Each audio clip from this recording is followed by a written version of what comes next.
Settle in now, and let us trace the course of the Great Nile River, not north toward the Mediterranean, but south, deep into the heart of Africa, into a land of extraordinary sunlight, vast deserts, and monumental stone. We are traveling to the ancient kingdom of Kush, a civilization that flourished for millennia in the region known as Nubia, which stretches across what is now modern-day southern Egypt and Sudan.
Imagine the massive, unique architectural style of Kerma, dominated by the immense, mud brick structures known as the Defufas fortress-like temples or palaces that stood as defiant, powerful symbols of native African authority, demonstrating that Kush was not merely a frontier outpost, but a rich civilization that was fully capable of challenging its northern neighbor.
The independent Kushite kingdom consolidated its power, growing immensely wealthy from the control of gold and the trans-African trade routes that linked the Mediterranean with the sub-Saharan interior.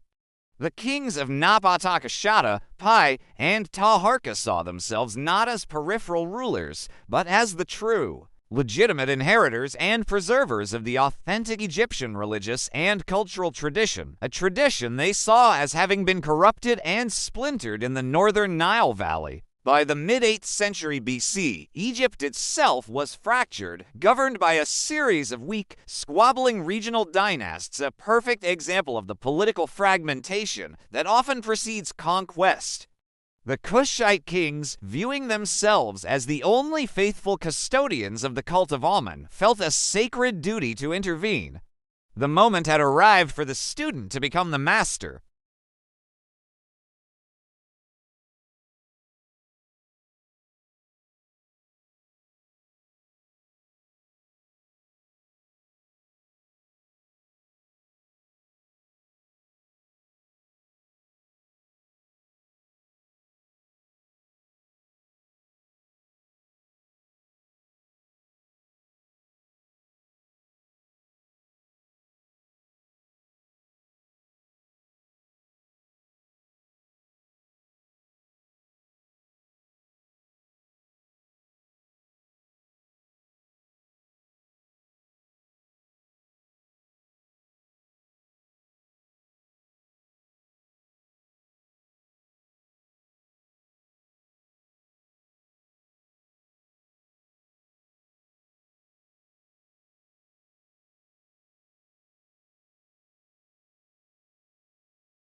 The rise of the Black Pharaohs was the first high watermark of Kushite power, a brilliant, shining moment when the balance of power on the Nile was reversed and the once conquered subject became the conquering ruler, ushering in a brief but magnificent period of unity and monumental construction. We now reside within the era of the 25th dynasty, a time when Kushite kings were the double crown of Upper and Lower Egypt, ruling from the venerable capital of Memphis and commissioning monuments that consciously echoed the glory of the Egyptian past. The Kushite pharaohs approached their rule of Egypt with a deep religious sincerity. They saw themselves as the ultimate spiritual protectors of the land, demonstrating immense reverence for Egyptian culture and the cult of Amun. They were cultural conservatives, deliberately seeking to peel back the layers of fragmentation and foreign influence that had accumulated over the centuries to return Egypt to its original sacred purity.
Taharqa, realizing the profound threat to the entire Nile Valley, engaged in a protracted, brutal struggle against the Assyrian war machine.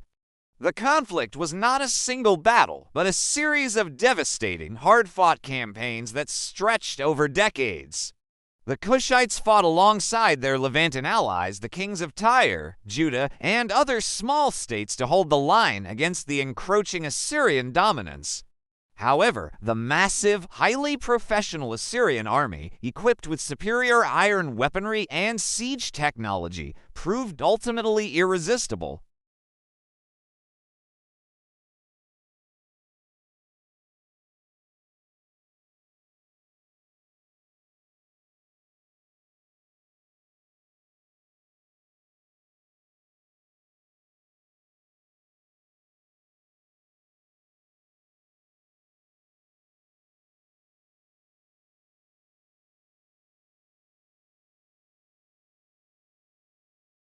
By 660 for BC, the Assyrians had successfully severed the long-held connection between Egypt and Kush. The Kushite royal family was permanently expelled from Egypt, forced to abandon their claim on the northern kingdom and retreat completely to their southern capital at Napata. The brief, magnificent rule of the Black Pharaohs in Egypt had come to an end. This forced retreat, however, was not the end of the Kushite civilization. It was a profound reorientation and a refocusing of energy on the native heartland.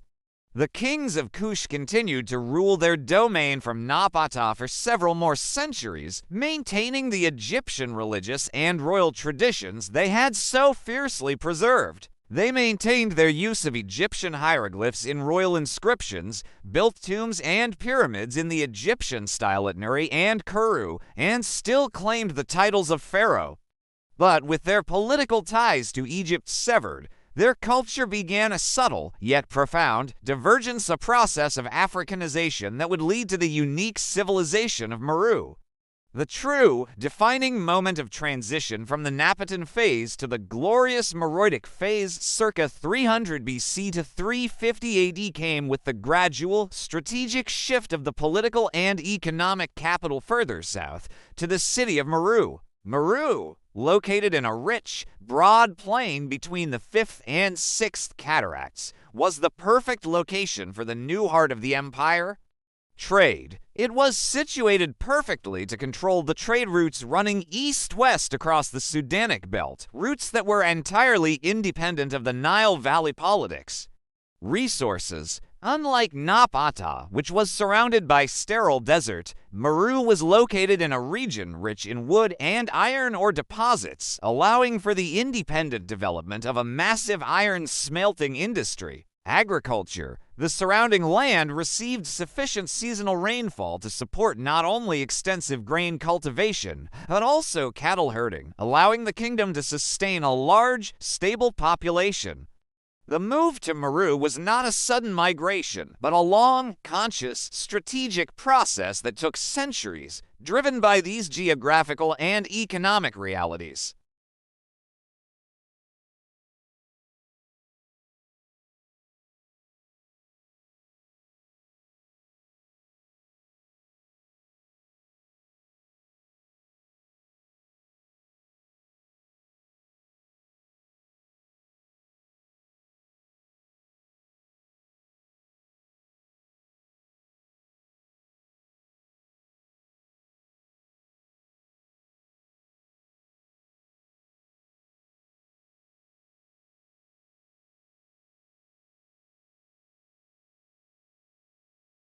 The new culture of Meru developed its own distinct architecture, particularly the pyramids built at the royal necropolis of Bigrawian near Meru.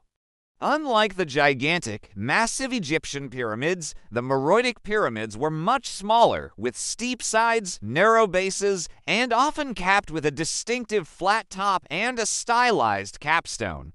They were built in rows, clustered tightly together, a unique style that created a breathtaking, dense stone landscape of eternal African kingship.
The walls of the Lion Temple at Naka, for example, depict the Candace Amanator and King Natakamani in scenes of massive divine offerings, demonstrating a regal power and a confident mixture of African and Egyptian iconography, a true statement of cultural self-determination. The long relationship with the Roman Empire, which had absorbed Egypt after 30 BC, was generally stable but occasionally punctuated by conflict. In the late 1st century BC, Meroitic forces, led by Candace, famously attacked Roman-controlled Egypt, reaching as far north as Aswan. The conflict concluded with a treaty signed by Candace Amanirenas and the Roman Emperor Augustus, which was immensely favorable to Meru, establishing a long-lasting, peaceful border and securing tax exemptions for Kushite merchants, a testament to the respect commanded by the Meroitic power.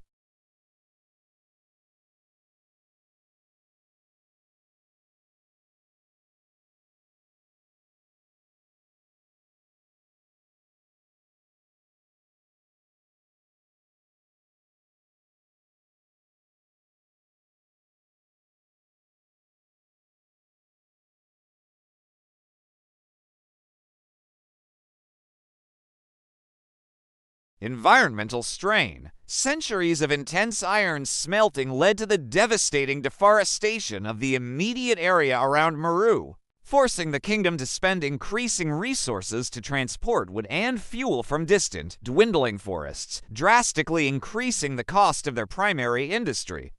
Pressure from the periphery. The kingdom faced increasing military and economic pressure from nomadic groups and rising new powers on its eastern and western frontiers, particularly the emerging power of the Kingdom of Aksum in the highlands of modern-day Ethiopia. The final, decisive event that brought the great Kushite kingdom to its knees occurred around 350 AD. The rising power of Aksum, under King Ezana, launched a massive, successful invasion, conquering Meru and the surrounding cities, effectively ending the political entity of the Kushite state after nearly 2 millennia of continuous sovereignty.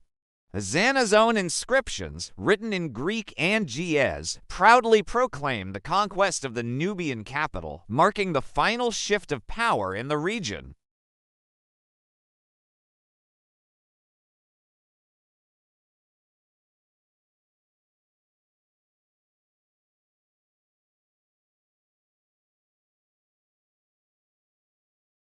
African identity. The Kushite kingdom, particularly the glory of the 25th dynasty, stands as an indisputable, monumental historical example of indigenous African power and sovereignty, demonstrating an African civilization that shaped the ancient world.